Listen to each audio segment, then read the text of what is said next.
예, 어제 덴마크에서 불법 체류 혐의로 긴급 체포가 된 최순실 씨의 딸 정유라 씨. 예, 어제 뉴스쇼에서 저희가 그 독립 PD 박홍규 PD 인터뷰했던 거 여러분 기억하시죠? 그 박 PD가 저희와 인터뷰 직후에 정유라를 만나러 덴마크로 달려갔습니다. 예, 결국 만났습니다. 자, 박홍규 PD 다시 연결해보죠. 박 PD 나와 계세요? 예. 안녕하세요. 예, 지금 덴마크에 계시는 거죠? 예, 그렇습니다. 덴마크에 지금 올보르그라는 지역에 나와 있습니다. 어제 독일에서부터 한 1000km를 달려서 덴마크에 도착하신 거예요? 네네네. 예, 도착을 해보니 정유라는 어디에 있었습니까?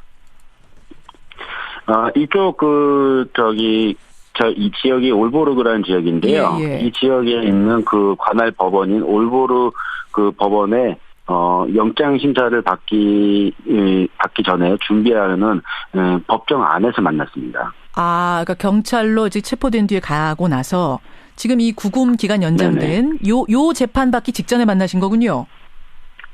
예, 그렇습니다. 예, 그 전에 인터뷰를. 아이는 옆에 없었던가요? 그땐 이미? 예, 아이는 없었고요. 정유라와 그 다음에 정유라를 변호하는 그 덴마크 현지 국선 변호인 이렇게 둘만 있었습니다. 국선 변호인. 가장 중요한 거 어떤 거 물으셨습니까? 마찬가지로 그 좀 이대 입학 부정 입학 관련 부분에 대해서 그 본인이 휴학을 하지 않고 독일로 넘어온 이유 예. 그 부분하고 그다음에 세월호 7시간에 대해서 어떤 최순실 씨 어머니 최순실이 들은 이야기 없는지 예. 그다음에 해외 재산 도피 부분에 대해서 예. 그런 여러 가지들을 좀 이야기를 나눴습니다. 다 녹음하셨지요, 그거? 예, 그렇습니다. 예, 그 녹음분을 저희가 박 PD로부터 받았습니다. 여러분 뭐 다는 못 들려드리고요. 잠깐만 정유라의 목소리로 들어보시죠. 저는 아예 그땐 학교를 간 적이 없었고 담당 교수님이고 뭐 하나도 모르는 시절이었어요. 제가 아기를 낳은 지 얼마 안 되고 바로 독일로 왔거든요. 2달 만에 독일 와서 바로 여기서 말을 탔어요. 그러니까 교수님이 누군지 사실상 이런 거 확인할 수 있는 방법이 하나도 없었어요. 저는 회사 일 같은 건 아예 모르는 게 항상 저희 어머니가 사인만 하게 하셔가지고 저는 아예 내용 안에거는 모르고 제가 박근혜 대통령을 뵙긴 뵀는데요. 네. 마지막으로 뵌 게 저희 아버지 그게 언제예요? 일하실 때 뵀어요. 일단 그 주사 아줌마 백 실장님이 누군지 알 것 같고요. 차은택 씨도 전 딱 한 번 봤어요. 이게 지금 정유라 씨 목소리예요? 예, 그렇습니다. 생각했던 것보다 밝아요. 톤도 높고. 예, 그렇습니다. 사실 처음에 제가 그 법정에 도착해서 정유라 씨를 처음 이렇게 마주했을 때, 예. 상당히 그 수많은 취재진들한테 좀 둘러싸여 있고, 예. 그 안에 법정에서 좀 당한 모습이 명확했는데, 이후에 이제 그런 질문들을 주고받고 이야기를 이어나가는 상황에서는 예. 상당히 좀 차분하게 냉정하게 하는 모습을 유지를 하면서 본인이 어떤 해명하고 싶은 이야기들을 좀 적극적으로 이렇게 표현하는 그런 모습을 좀 엿볼 수 있었습니다. 적극적으로 해명하는 이 얘기는 그러니까 이런 질문이 나오면 난 이렇게 대답을 해야지라고 준비된 듯한 모습?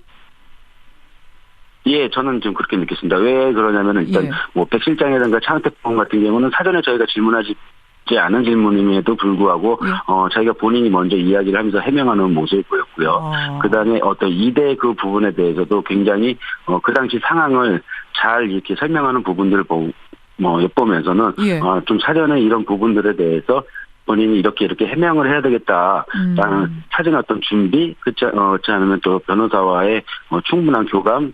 이런 부분이 있지 않았나.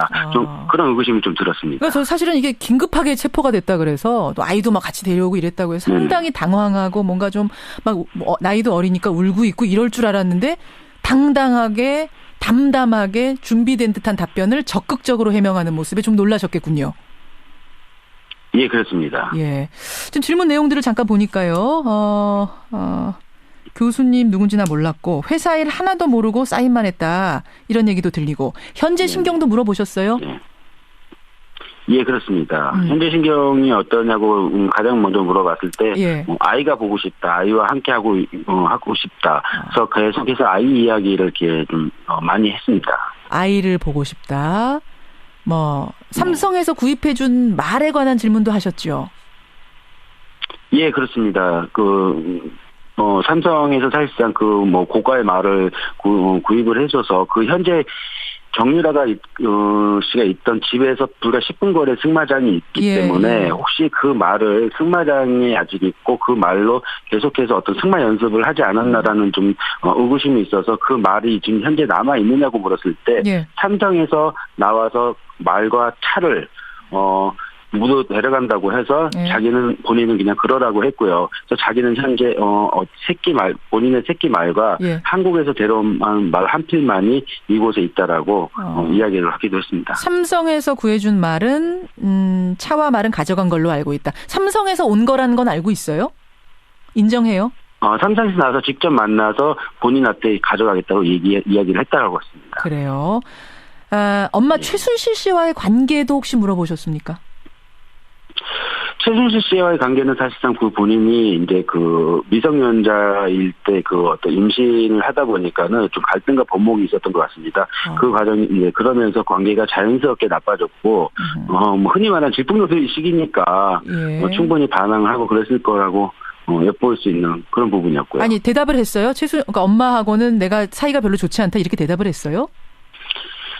예, 그 부분은 이제 세월호 7시간 부분에 대해서 이제 질문을 주고받을 때, 그러니까 그 전에 이제 박근혜 대통령을 박근혜 이모라고 호칭을 할 정도로 그 이야기가 많이 나오는데 본인 그런 이야기를 들어봤냐라고. 그러니까 정유라 씨, 박근혜 대통령을 진짜 이모라고 부르면서 이렇게 좀 친하게 지내세요? 이렇게 물어보신 거예요? 네, 그렇습니다. 그랬더니? 예, 그랬더니 이제 자기가 박근혜 대통령을 만나기는 했다 하지만 자기가 초등학교 때 만나고 그 이후로는 만나지 않았다라고 이야기를 했고요. 예.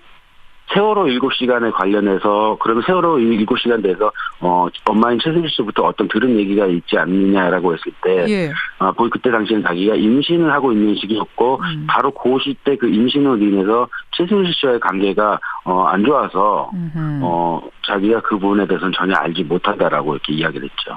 이게 뭐 준비된 답일 가능성이 있겠네요. 엄마와도 난 사이가 좋지 않아서 나는 아는 게 없고 대화도 잘 안 하고 박근혜 대통령과도 초등학교 때 본 게 마지막이고 나와 지금 관계가 없다.